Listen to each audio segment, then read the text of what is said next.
Everyone, in this video we are going to talk about the biochemistry case studies. As the series is going on, the part 1 is already been uploaded and this is the part 2 of that series. So what we are doing, we are taking a case and we are discussing it and taking out the diagnosis, along with we are trying to cover the theory of that case also. So in this very video, let's start with the case 2.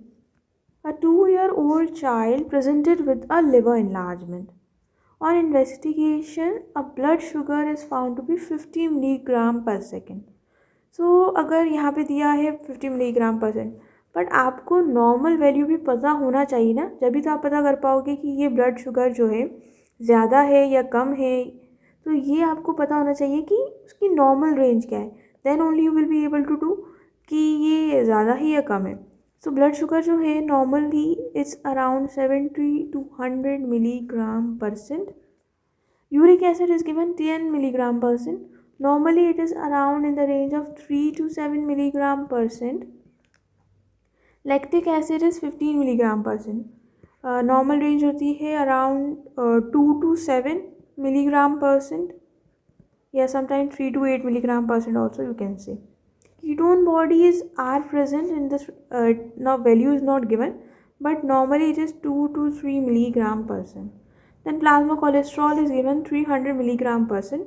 Normally it is ranges from 150 to 220. In some books it is given 250 also. That can also be considered. So plasma cholesterol is also given. Okay, what is the likely diagnosis? What is the biochemical basis of the disorder and its treatment? So you have to tell the diagnosis of the case. तो अगर starting से देखें तो blood sugar है 50 milligram percent, यानी कि लो है, it's below this level. तो क्या केस हो गया? It is the case of hypoglycemia. And you should remember that these technical terms you should remember even in the viva also. If you are giving these answers, so you will get a good impression also. So hypoglycemia is there. Then uric acid is 10 milligram percent, but the normal range is 3 to 7. So obviously it is the case of hyperuricemia. Then lactic acid, it's also high, so you can say hyperlactemia. That's the term, hyperlactemia. Ketone bodies are also present. You can say that it's the case of metabolic acidosis. You know that in the metabolic acidosis, the ketone bodies are high. Then plasma cholesterol. You can say that it's a case of hypercholesterolemia, or in other words, you can say it's a case of hyperlipidemia also. है ना? In the place of cholesterol, there can be a case like increase triacylglycerol also, या triglycerides are also increased. That can also be considered in the same case.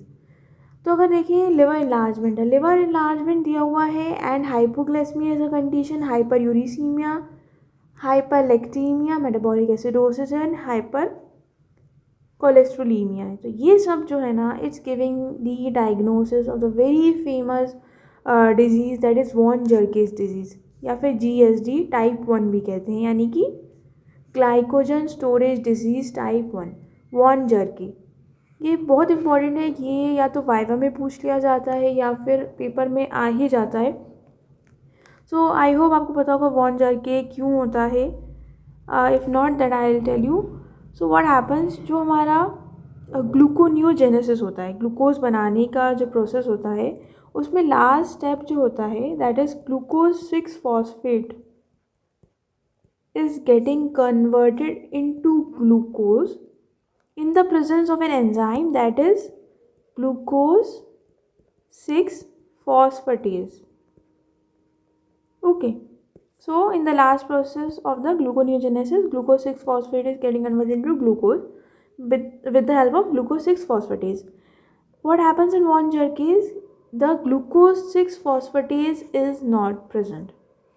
Okay, the deficiency of the glucose 6 phosphatase is there in von Jurgens disease. तो अगर glucose 6 phosphatase नहीं है तो glucose नहीं बनेगा. Okay, glucose नहीं बनेगा तो ग्लूकोज 6 फॉस्फेट जो होगा वो इंक्रीज़ हो जाएगा इसका. ओके, इसका कंसंट्रेशन इंक्रीज़ हो जाएगा ऑब्वियसली. अगर ग्लूकोज नहीं बन रहा है then it is the case of hypoglycaemia.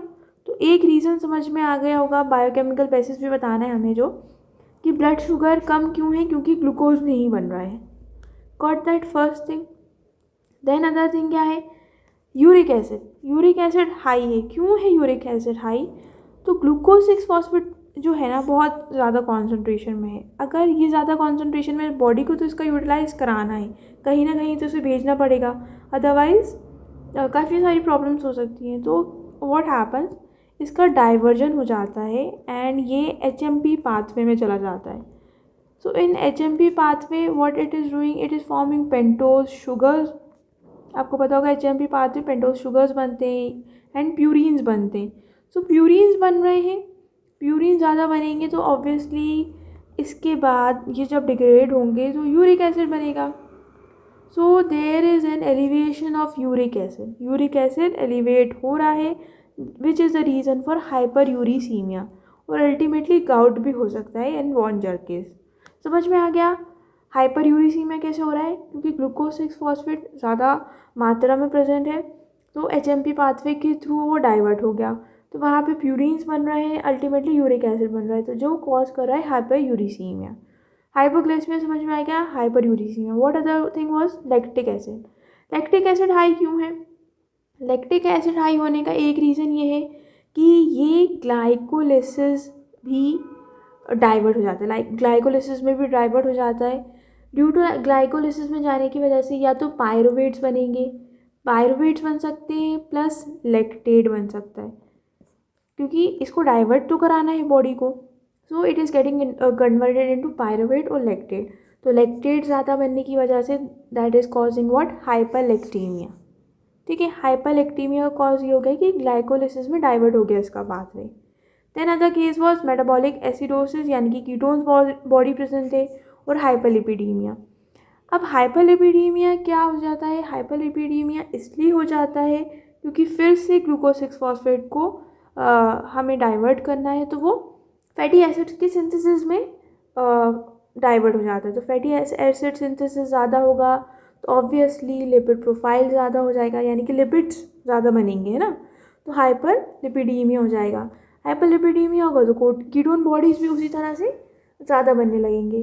तो ये केस स्टडी या बायोकेमिकल बेसिस होता है कि ज़्यादा ग्लूकोज 6 फॉस्फेट है, उसको डाइवर्ट कर रहे हैं ग्लाइकोलिसिस में, HMP शंट में, या फैटी एसिड सिंथेसिस में. You got that. अब अगर बात करें और क्या क्लिनिकल फीचर्स होते हैं वॉन जर्केज में, तो कन्वर्जन्स हो सकते हैं, इन्लार्जमेंट हो सकता है लिवर, किडनी, एब्डोमेन का. डॉल्स फेस, राउंडेड चीक होते हैं क्योंकि फैट डिपोजिशन हो रहा है, राइट. ग्रोथ रिटार्ड हो रही है बट मेंटल डेवलपमेंट सेम रहता है. Late complication, renal stone, tubular defects, hypertension हो सकता है. सो ये अदर कॉजेज़ हो सकते हैं. अगर ट्रीटमेंट की बात करें तो कोई स्पेसिफिक ट्रीटमेंट नहीं है. सिर्फ प्राइमरी गोल जो है वो हम डाइट की थेरेपी या डाइटरी थेरेपी से करवा सकते हैं, जिससे हम हाइपोग्लाइसेमिया को अंडर कंट्रोल कर सकें. मतलब हाइपोग्लाइसेमिया को अंडर कंट्रोल कैसे कर सकते हैं कि एडुकेट शुगर ग्लूकोज बॉडी में थ्रू डाइट दे सकें. That's only thing for the treatment. और इसके अलावा फ्रक्टोज और गैलेक्टोज का भी इंटेक जो है ना लिमिटेड क्वांटिटी होना चाहिए. अगर ये नहीं होगा तो वो लैक्टेट में कन्वर्ट होगा, क्योंकि ग्लूकोज में तो हो नहीं सकता, क्योंकि ग्लूकोज 6 फॉस्फेटेज एंजाइम ही नहीं है. तो that can also cause hyperlactemia. तो उससे बचने के लिए भी the diet should be in a proper balanced one. ठीक है, तो यही होता है वॉन जर्केज में. आई होप समझ में आ गया होगा the biochemical basis and diagnosis. ये केस स्टडी वेरी इंपॉर्टेंट है. अगर ब्लड शुगर कम है और बाकी सारी चीज़ें ज़्यादा है, जैसे यूरिक एसिड ज़्यादा है, लैक्टिक एसिड ज़्यादा है, प्लाज्मा कोलेस्ट्रॉल ज़्यादा है, तो obviously it is indicating von Gierke. I hope you got that. Thank you for watching and please subscribe.